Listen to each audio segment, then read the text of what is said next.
Migraine ఇలా గూడా వస్తుందా? హెడేక్‌లో ఇలాంటి వేరియేషన్ గూడా ఉంటుందా? రీసెంట్‌గా ఒక హాస్పిటల్‌లోనే హాస్పిటల్‌లో జాబ్ చేసే ఒక అనస్థీషియా టెక్నీషియన్ వాళ్ళ మిసెస్‌ని తీసుకురావడం జరిగింది. ఆ అమ్మాయికి ఆల్మోస్ట్ 2 ఇయర్స్ నుంచి హెడేక్ వస్తుంది. టిపికల్ ఆ అమ్మాయే చెప్పేస్తుంది, "సార్ నాకు మైగ్రేన్ హెడేక్ ఉంది సార్. నాకు ఒక సైడ్ నుంచి విపరీతమైన హెడేక్. పిల్లలు అరిచినా, చల్లగాలికి పోయినా, ఫ్యాన్ ఏసుకున్నా గూడా, ఏదన్నా చాక్లెట్‌లు గానీ, ఫ్రిడ్జ్‌లోంచి ఏదన్నా తిన్నా గూడా నాకు విపరీతమైన హెడేక్ సార్ భరించలేను." హెడేక్ ప్యాటర్న్‌కి ఫిట్ అవుతుంది. ఆమెలో తెలియని విషయం ఏంది అనంటే, ఆమె రెండోది సెపరేట్‌గా అనుకుంటుంది.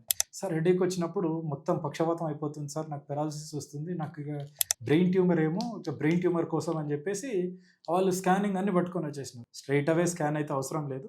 బట్ బేస్ లైన్ హెడేక్ ఇంతకుముందు ఉన్న దాంతోటి ఇప్పుడు మారితే మాత్రం డెఫినిట్‌గా మనం బేస్ లైన్ స్కాన్ చూసుకుంటాం. బట్ దీనికి ప్రిలిమినరీ ట్రీట్మెంట్‌కి మాత్రం దీన్ని హెమిప్లీజిక్ మైగ్రేన్ అంటారు. సో, అంటే హెడేక్ అంటే మైగ్రేన్‌లో ఇదొక రేర్ వెరైటీ. అంటే మైగ్రేన్ వచ్చే సింప్టమ్స్‌తో పాటు మైగ్రేన్ వచ్చేటప్పుడు బాడీ ఒక సైడ్ పక్షవాతం గూడా వస్తుంది. ఆమెకి టిపికల్‌గా జస్ట్ ఫస్ట్ కన్సల్టేషన్‌లోనే ప్రాపర్ మైగ్రేన్ మెడికేషన్ పెట్టడం జరిగింది. సో, హెమిప్లీజిక్ మైగ్రేన్ అనేది ట్రెమెండస్ వేలో రెస్పాండ్ అయ్యింది. 2 ఇయర్స్ తర్వాత ఆమె చాలా happy and successful life lead చేస్తుంది.